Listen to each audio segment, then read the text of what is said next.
saya Afu, salam Hobi Perspektif. Kali ini kita ada di farmnya Leo. Leo, saya Leonardo, biasa dipanggil Leo, Gapi.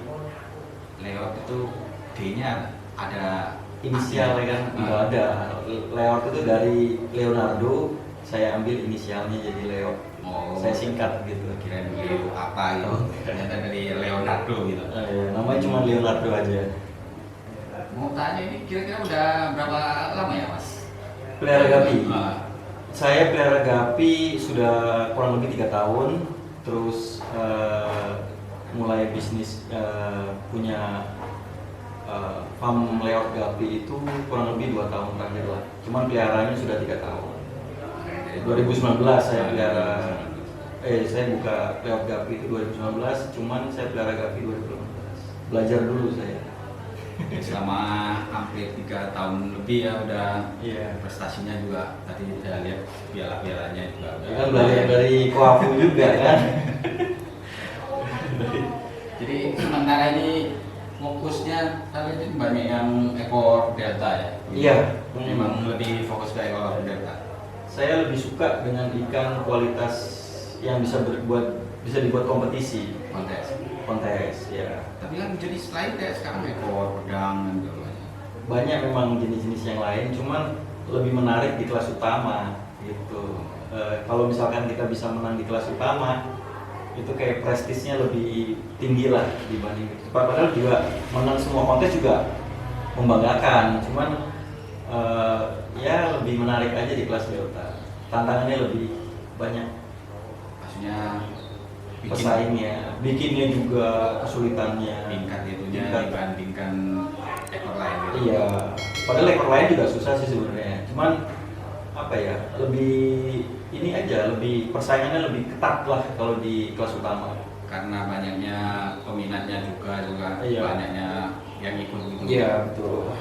Tapi kan tidak menutup kemungkinan suatu saat misalnya jenis ekor lain yang menjadi GC ya. Bisa memang. Dan apakah itu tidak membuat misalnya Mas Leo tertarik gitu untuk memasuki Pasti arah sana? tertarik. Tantangannya juga saya juga makanya nggak semua juga saya pelihara ekor delta. Ada yang long tail, ada yang short tail gitu, ada yang half moon juga saya punya. Udah pernah diikutkan kontes juga?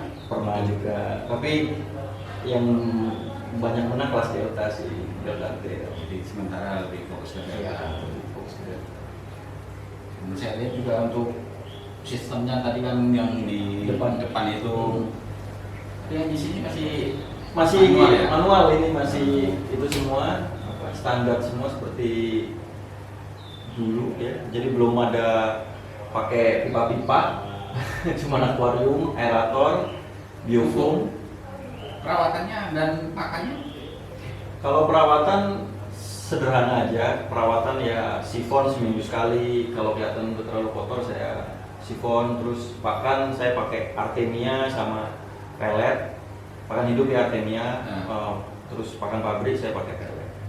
Pelet apa itu? Merek Otohin Semua. Jadi cuma 2 model pakan aja, jadi Artemia sama Otohin aja. Pemberian pakannya sehari Kalau berapa kali? saya pemberian pakan sehari 1 kali, tapi 2 porsi. Jadi saya beri Artemia dulu, pelet dulu, kemudian selang setengah jam, 1 jam saya kasih Artemia.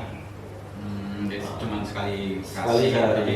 Tapi dua makan. Jadi biar dia kenyang. Besok begitu lagi saya ulang. Itu karena waktu atau memang karena metodenya seperti itu diyakini? Pertama awalnya karena waktu. Awalnya karena nggak sengaja ya saya kasih sehari sekali 2 porsi. Terus lama kelamaan kok itu merubah kualitas ikan saya gitu loh. Dari yang mungkin ekornya lebar, terus tiba-tiba menjadi sesuai standar kontes gitu. Jadi ekornya semakin delta. Meskipun saya dulu indukannya ekornya lebar. Over. Terus karena pemberian pakan dietnya sehari sekali, jadi pertumbuhan ekornya itu jadi delta gitu. Tapi kan itu kayaknya ada efeknya juga kan ke badannya gitu. Iya. Misalnya. badannya jadi kurang besar kalau dari size body ya.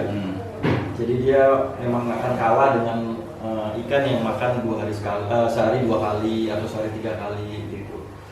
Tapi kan kalau kita kejar ekornya dulu, pemberian untuk mengejar body sama size body itu bisa di-push nanti di usia tertentu kita bisa.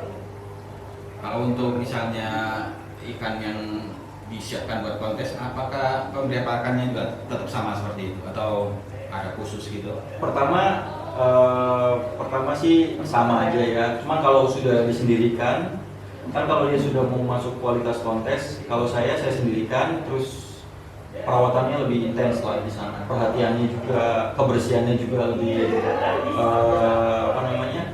saya perhatikan. Pakannya juga ada di push. Pakannya di push, cuman nggak ganti, tetap Artemia sama pelet Kotohime itu. Maksudnya di porsi Porsinya ditambah, perbanyak Artemia juga. Karena cenderung biasanya ikan gapi itu cenderung tidak pernah menolak Artemia, dia pasti makan terus. Pasti makan terus. Ya saya lihat juga di websitenya orang luar itu dia pemberian Artemia-nya hampir full tiap hari, Iya, 24 jam iya. dikasih ya, makan terus ya. Kadang-kadang mereka nggak pakai pelet sama sekali, pakai Artemia terus. Cuma kalau menurut saya pelet itu perlu, karena yang 4 sehat 5 sempurna ya, nutrisi yang nggak dimiliki oleh Artemia kadang dipenuhi oleh pelet itu. Dan saya lihat bukan cuma 4 sehat 5 sempurna di ikan sih, di kantongnya yang tiara. Di kantongnya juga. Bayangkan aja kalau ikannya sukanya gitu kita kasih Artemia. Iya benar. Kalau sebayang ini misalnya, tanknya ada berapa di sini kira-kira? Berapa? Tank aja mungkin sekitar 150-an. Nah, itu butuh Artemia berapa? Kalau saya Artemia sehari kurang lebih 5 gram lah. Kalau hitungan 1 bulan? Kalau hitungan 1 bulan dikali aja 5 hari kali 30. 150 ya. Segituan. 150 gram. Berarti satu kaleng yang berapa itu? 400? Enggak, saya belinya justru yang repacking karena dia fresh kan. Kalau saya beli kalengan, khawatir nanti sudah kelamaan. Jadi mendingan yang fresh aja. Jadi Artemianya daya tetasnya masih tinggi gitu loh, Mas Aku.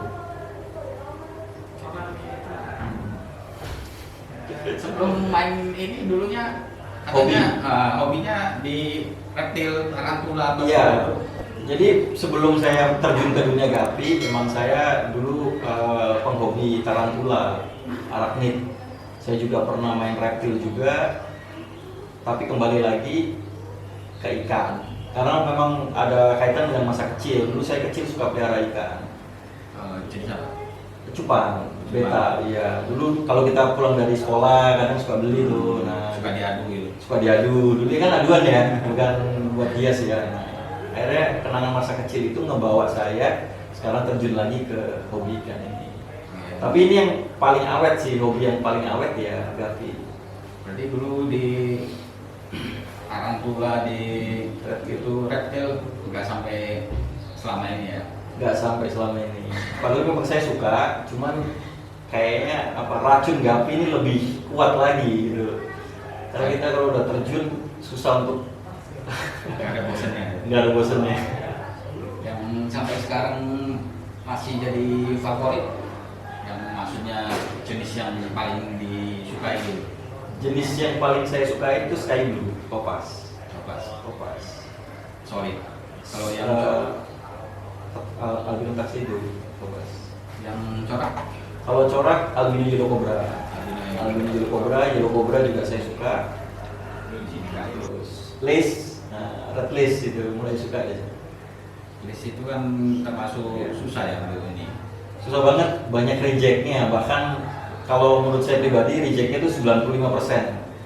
Jadi kalau buat yang baru main gapi, terus kita mau pelihara lace, dipikir dulu lah. Jadi kalau kenapa kok dia susah, termasuk yang susah karena banyak rejectnya di sana. Maksudnya untuk Standar kontes, Ya, ya kontes. banyak. Jadi ya standar list ya. list ya list aja gitu. Tapi kalau spesifikasinya kadang itu yang membuat orang jadi kadang ini nggak masuk spesifikasi kontes, akhirnya dianggap ikannya kualitasnya kurang. Kalau selama ini yang diikutkan kontes jenis apa?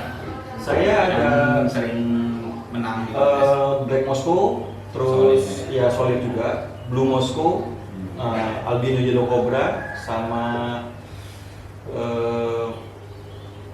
yellow cobra sama albino yellow cobra. Jadi untuk kelas les Yang fokusnya belum. les belum, saya belum pernah sih saya turun, tapi kebetulan kurang beruntung di kelas itu, kurang bagus.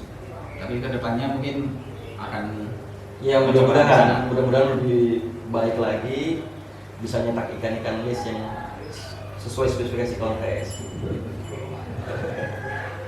Dan gak ada niat misalnya untuk membuat strain sendiri atau jenis ikan baru atau apa gitu.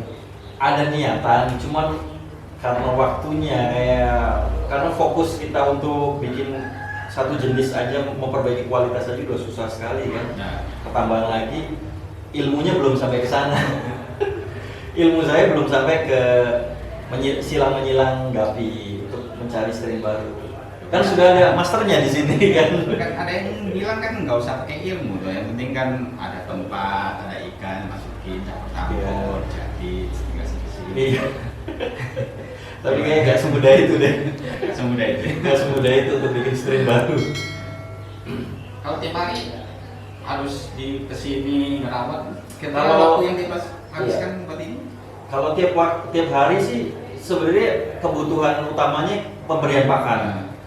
Kalau untuk kebersihan nggak harus tiap hari, kan saya seminggu sekali. Cuman di saat saya memberikan pakan, saya kontrol juga ikan. Di saat itu kan mungkin ada ikan yang lagi nggak fit, ya, terus ada ikan yang mati atau apa, itu harus cepat kita angkat.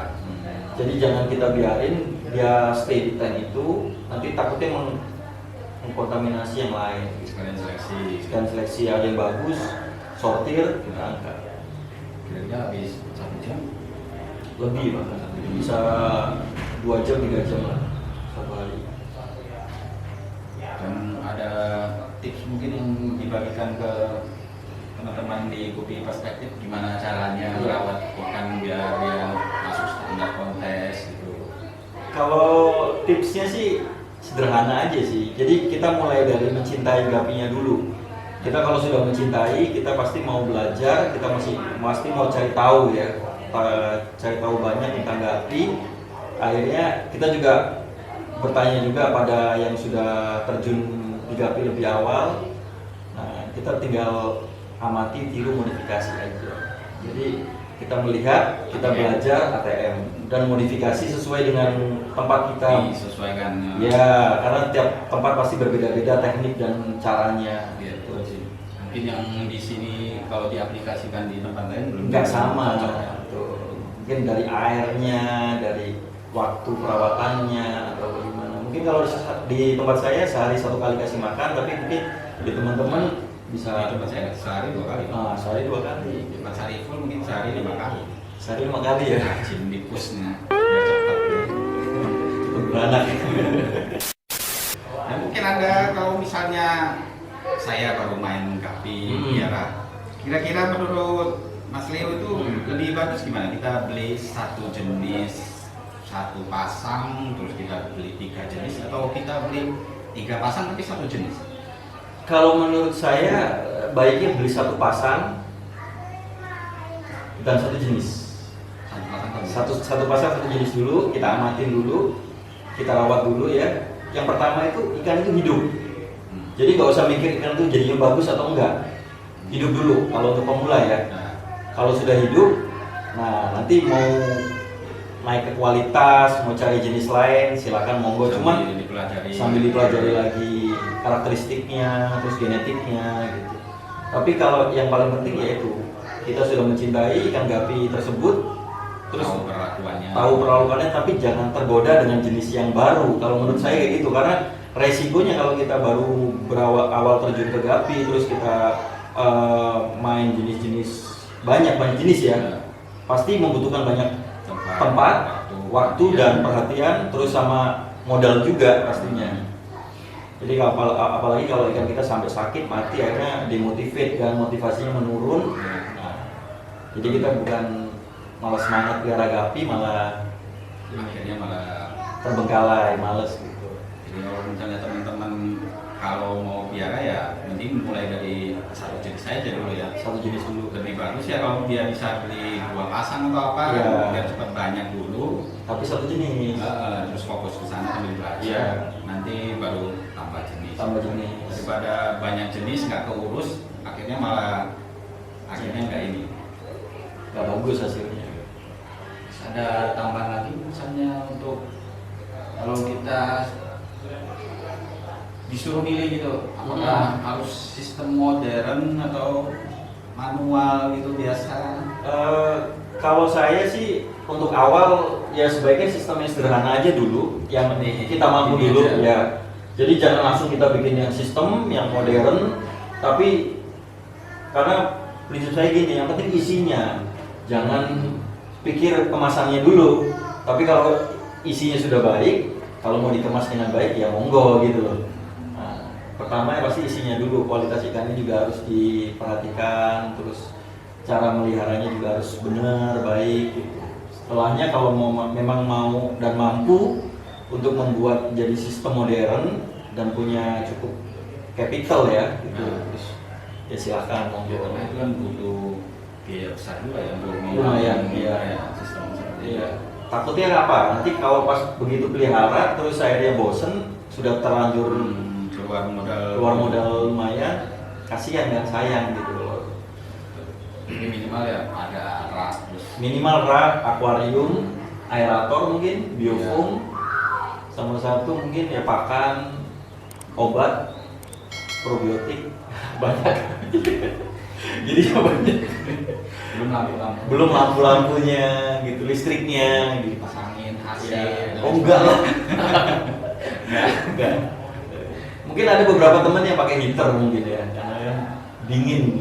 Oh di beberapa lokasi mungkin ya? Ada ya beberapa Harus pakai. lokasi yang suhunya kalau malam airnya sampai di bawah 20 derajat gitu.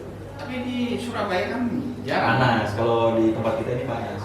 Ya pernah sih misalnya kayak pergantian musim air di pagi hari dingin terus siangnya Berendam panas. ya? gitu. Iya betul. Itu kan ikan gampang sakit. Gampang sakit. Yang seperti itu ada perawatan khusus di sini. Kalau lagi musim pancaroba jangan terlalu sering ganti air karena parameter air baru dengan air akuarium itu berbeda. Iya, jadi Kalaupun terpaksa harus sifon, Nah, itu jangan terlalu banyak airnya yang dibuang. Jadi usahakan ya nggak sampai lebih dari 50% lah, 20% itu udah maksimal. Supaya dia nggak kaget, parameternya air nggak terlalu berubah. Kalau pakannya tetap sama semua. Pakan semua sama. Atau nggak ada tambahan misalnya dikasih obat khusus gitu. Biar ikannya lebih sehat. Boleh dikasih perawatan obat maintenance ya, kayak misalkan melavik atau akriflavin. Cuman kalau dibutuhkan aja, tapi kalau kita rasa ikan yang baik-baik aja ya nggak perlu, nggak usah. Karena udah ada ekosistem bakteri baik yang sudah berkembang di akuarium kita, itu yang harus kita jaga. Oh iya, di sini pakai itu ya, bakteri itu ya. Probiotik, Probiotik, enzim, ya. iya. Tiap akuarium dikasih. Iya, tiap akuarium semua. Jadi satu farm ini saya pakai enzim, airnya juga kelihatan jernih. Jadi bukan tiap hari. Bisa lihat ya, akuarium airnya ini jernih banget ya. Iya. Saya nggak ada tanaman air juga. Jadi nggak harus tiap hari kita ganti air gitu. Kalau dia ekosistemnya sudah terbentuk di akuarium ini otomatis pasti jernih. Kotorannya juga lebih halus gitu. Jadi memang nggak terlalu ini sih. Kalau ikannya lebih padat juga nggak ada pengaruhnya. Pengaruh sih, kalau saya ada beberapa batasan maksimal untuk satu akuarium, karena akuarium saya ukuran panjangnya 25, lebar ke belakang ini 40, tinggi akuarium 25, terus tinggi permukaan air 20 cm ya. Air nggak terlalu tinggi untuk ngejaga supaya suhunya itu stabil. Jadi kalau kita pakai akuarium besar atau kolam itu pasti perubahan suhunya itu signifikan dan cenderung lebih dingin biasanya. Ya kalau di kolam memang lebih Dingin ya di kolam gitu. Apalagi di outdoor. Iya. Tadi saya lihat juga di sana ada dia di outdoor juga ya. Ada saya di luar ada semi outdoor. Itu Khusus buat pembesaran sama betina-betina. untuk melahirkan Stok betina. Jadi pada saat saya pembesaran itu betina saya biarkan di bak, jantan saya masukkan ke dalam indoor untuk perawatan supaya ekornya nggak rusak. Pertama, yang kedua kita juga bisa mantau kesehatannya juga. Lebih apa ya? Karena kan pelihara jantan lebih susah dibanding kita pelihara betina. Kalau ekor betina rusak nggak seberapa kelihatan. Tapi kalau kita ngelihat jantan ekornya besar itu sobek, apalagi gripis kayak kurang ini apa, untuk buat kompetisi nggak bisa gitu. Jadi makanya saya lebih fokus ke dalam rumah indoor gitu. Biasanya di sana sampai berapa bulan baru ditinggal buat diseleksi? Kalau umurnya 1,5 bulan sampai mendekati 2 bulan. Di saat saya sudah siapin tempatnya dulu, saya siapin tempat kosong yang di luar itu yang sudah siap sortir jantan betina, saya pisahin jantan betina. Pemberian pakannya juga sama ya? Sama semua sama. Jadi setelah saya memberikan pakan di indoor, saya ke outdoor gitu. Di sini utama dulu, sana baru latihan gitu. Ya makanya kan saya butuh waktu kurang lebih sekitar 3 jam lah untuk interaksi. Kalau sifon bisa lebih lama lagi. Nah, kalau yang di sana yang di apa? Outdoor, kolam. Perawatannya cuman kasih makan toh? Ada Kadang saya, selain perawatannya sortir, kasih makan, sifon juga, cuman durasinya nggak sering di akuarium. Kalau akuarium mungkin seminggu sekali, kalau di kolam bisa 2 minggu sampai 3 minggu. Karena di volume airnya lebih besar. Terus karena cenderung lebih sehat ya, karena kan dia semi outdoor, kena matahari. Pakan alami ada alga hijau itu, green water. Dan nggak menggunakan aerator jadi kalau dengan keadaannya aerator kan berarti tingkat kepadatannya juga harus diperhatikan ya? Tetap populasi tetap harus kita jaga, jangan sampai amonia itu cepat naik gitu. Kita kan khawatir amonia kan kalau di gapi itu. Kalau terlalu banyak populasinya, amonia cepat naik dan nggak kelihatan amonia. Pernah nggak misalnya Mas Leo meninggalkan ini selama beberapa hari terus tanpa beri makan? Kasih. Sering. Maksimal berapa hari? 4 hari ya sih ya. 4 hari saya pernah ninggalin waktu itu keluar kota. Saya kembali, tetap ada ikan yang sakit, tetap ada ikan yang cuma nggak sebanyak, nggak sampai 1 farm gitu. Cuma beberapa yang ikan memang sebelum saya tinggal sudah sakit. Mungkin bisa berbagi ke teman-teman tipsnya sebentar lagi akan Lebaran ya. Oh iya, tipsnya yang pertama kalau saya mengganti air dulu sebelum kita tinggal, terus kemudian mengganti air dengan tinggi 50%, sebanyak 50%, terus kemudian kita kasih probiotik apapun ya, bisa macam-macam kan probiotik di pasaran banyak. Terus kita beri pakan hidup, jadi jangan kasih pelet, kalau bisa pakan hidup. Kenapa? Karena dia nggak meninggalkan sisa pakan di dasar akuarium, itu yang menyebabkan jamur, amonia, sisa pakan. Jadi saya pakan hidup kan karena ikan gapi cenderung doyan ya dengan artemia. Jadi ya, dan memberi dia tenaga untuk bisa bertahan sampai 4 hari. Jadi waktu dikasih artemia waktu itu porsinya dibanyakin? Dibanyakin, benar. Porsi dibanyakin, dan satu lagi lampunya dimatikan. Oh, lampu harus. Kalau di indoor ya, kalau di indoor lampu dimatikan karena dengan lampu mati aktivitas ikan itu jadi lebih lambat, dia tidur, jadi nggak lapar dia. Nah, begitu sudah kita kembali, kita nyalakan, beri pakan hidup lagi atau pelet, terserah. Begitu kita datang harus simpan lagi. Biasanya enggak, karena pada saat kita tinggal itu dia kan nggak makan, kotorannya sedikit. Nggak pernah titipkan ke orang untuk ngasih makan? Nggak pernah sih. Jadi mendingan saya treatment seperti itu, karena memang dari awal seperti itu saya praktekkan, ternyata memang efektif. Ya sudah, saya nggak ngerepotin orang lah ibarat itu. Karena logikanya juga ikannya nggak mungkin mati kelaparan ya. Iya.